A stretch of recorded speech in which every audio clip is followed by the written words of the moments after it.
Hello and welcome to today's video. This is a book shopping, charity shop book shopping vlog slash video slash haul thing. We're putting it all into one. I've been to some charity shops, I've got some books. I'm going to show you the charity shops I went to and then show you the books I ended up getting. So I'll pop the charity shop footage in here now and then we'll talk about the books.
The last two charity shops I was going to go to, no, the last three charity shops I was going to go to, I've filmed one, there's been two more since, they're all closed early, they're all closed. I didn't check the closing times online before coming out, I just assumed they'd all be open till 5, but it's like 4:45 now and they've all already closed, so yeah, I'm heading to meet Joe. So, as you just saw, went to some charity shops, messed up a little bit today, I only like made it into one, unfortunately they were closing, so messed up a little bit, but still went to a decent amount of shops, still got a decent amount of books. I'll definitely do this again sometime over this summer. I really enjoy going to the charity shops, and I think I'll probably also go to like a few more different towns when I do it next time as well, because I think that's fun. But yeah, so went to I think 6 charity shops in the end. I was really happy, really impressed with them, and ended up grabbing quite a bit. There's not the most amount of footage that you'll have just seen, like I couldn't record too much, some were busy, some were empty, you'll have probably seen already, so it doesn't really matter. Let's get on to the book hauling portion. I ended up getting 9 books, but one of them isn't for me, one of them is for a gift, so yeah, I guess let's do that one first because that makes most sense. So the one that isn't for me is a book that I already own and have read, but I found it in the charity shop before the coffee gets cold for only 75p, and I like to collect books that I've read and loved. If I see them in charity shops, I'll pick them up and put them aside for like birthdays and Christmas, so I can like gift other people books that I've enjoyed. So yeah, that's that one. If you've never read Before the Coffee Gets Cold before, you're essentially in this cafe in Tokyo, and if you sit in a certain spot at a certain time, you can like essentially time travel. Like, you can go and visit the past and go and travel in time until the coffee gets cold. You have to finish your coffee before it gets cold to get back.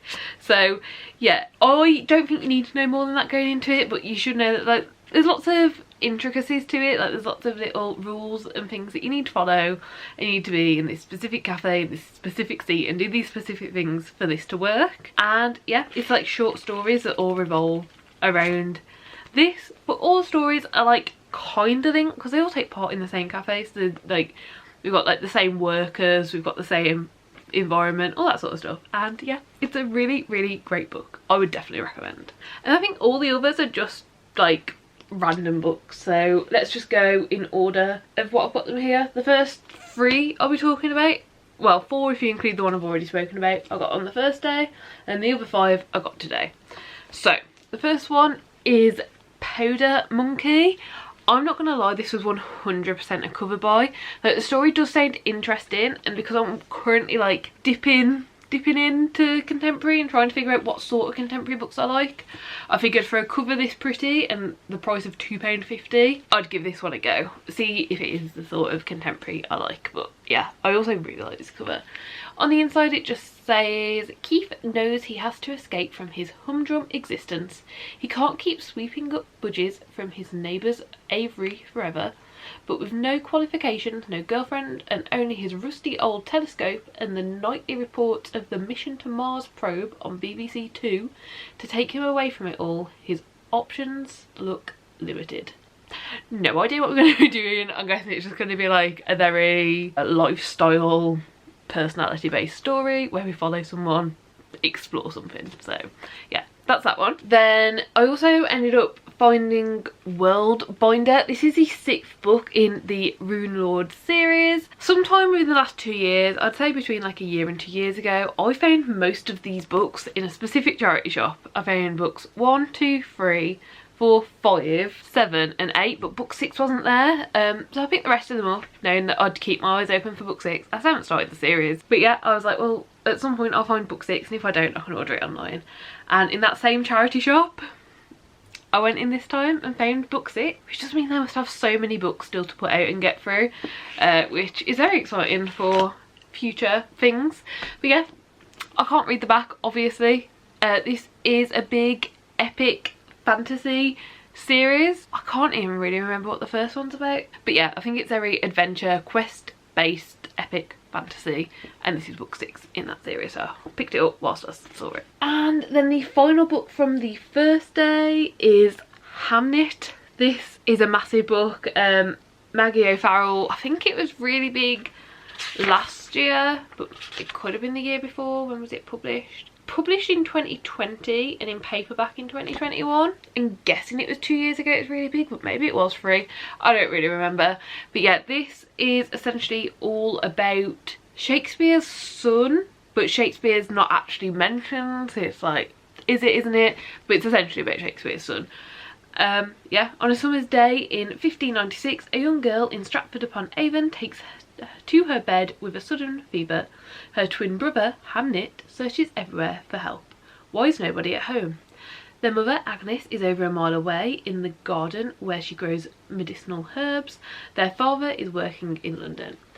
Neither parent knows that Hamnet will not survive the week. Oh, it does say Hamnet is a novel inspired by the son of a famous playwright.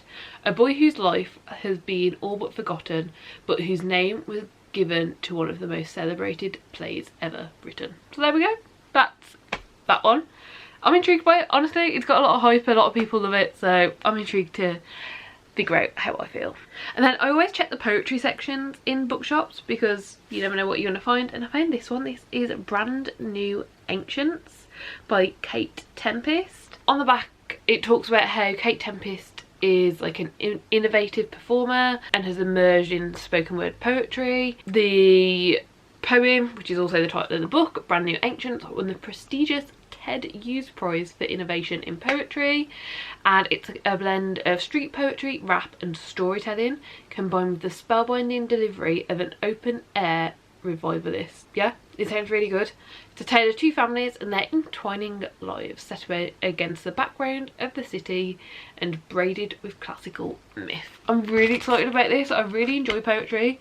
I'm still learning exactly what I like, but I have very high hopes for this, and I think it will be one that I do like. Then I'm going to talk about these next three really quickly. These three are all by Chimamanda Ngozi Adichie, and I basically read the non-fiction book We Should All Be Feminists. Why We Should All Be Feminists? Why can I not think of the title of that now?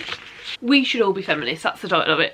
And I really enjoyed it, and these are three fiction books that she wrote. The one that I know of and like I'm aware of is Americana. I've heard many good things about this, and if I'd have seen this in any charity shop I would have picked it up. But then there's also these two there, and they're all in matching editions. We've picked up Americana, Half of a Yellow Sun, and Purple Hibiscus. I'm really excited to give these a go. Really excited to figure out exactly what they're about. They're all set in, I think all set in Nigeria? Yeah, they're all set in Nigeria. One is about a 15-year-old who lives on a family estate with a fanatically religious father, but at one point has to go and live with her aunt, and while she's there she discovers life and love and a terrible bruising secret deep within her family. So that is Purple Hibiscus. One follows three lives who intersect in ways you might not expect. Loyalties are tested as they are pulled apart and thrown together in ways that none of them imagined. So that is Half of a Yellow Sun. So essentially all just very like personality person based books.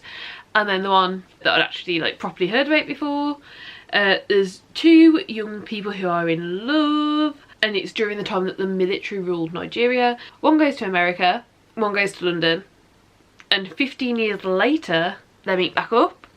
So I think this is going to span quite a lot of time as well. I don't know, like maybe this one is more like, what do they call it, like family drama when it's like a larger time span.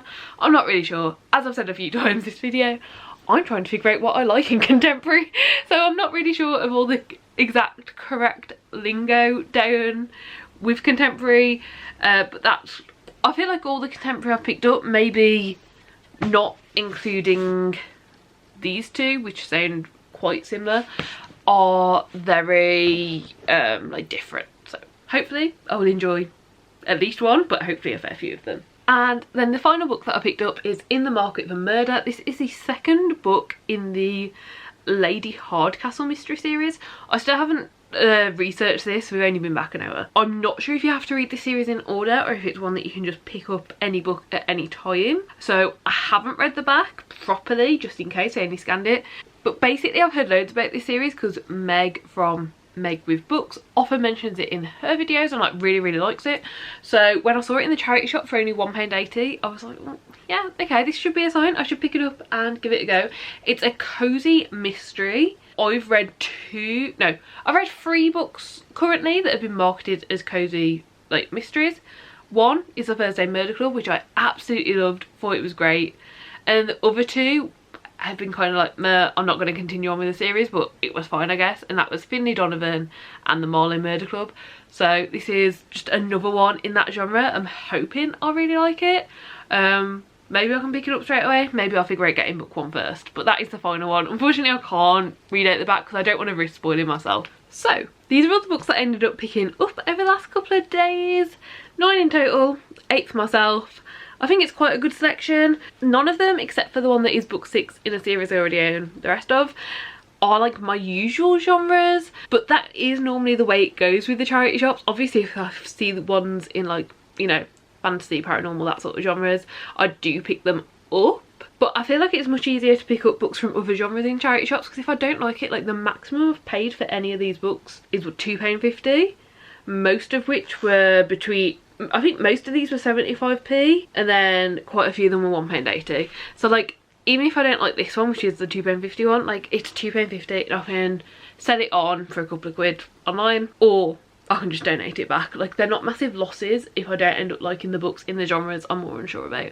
That is, you know, kind of the charity shop way with me, which is also why I do less charity shopping than I used to, because I don't get through these genres anywhere near as quickly either. But yeah, I do really hope that you enjoyed the video. Please do give it a like if you did like it. Subscribe down below if you'd like to see more content like this. And hopefully I'll see you next time. Bye!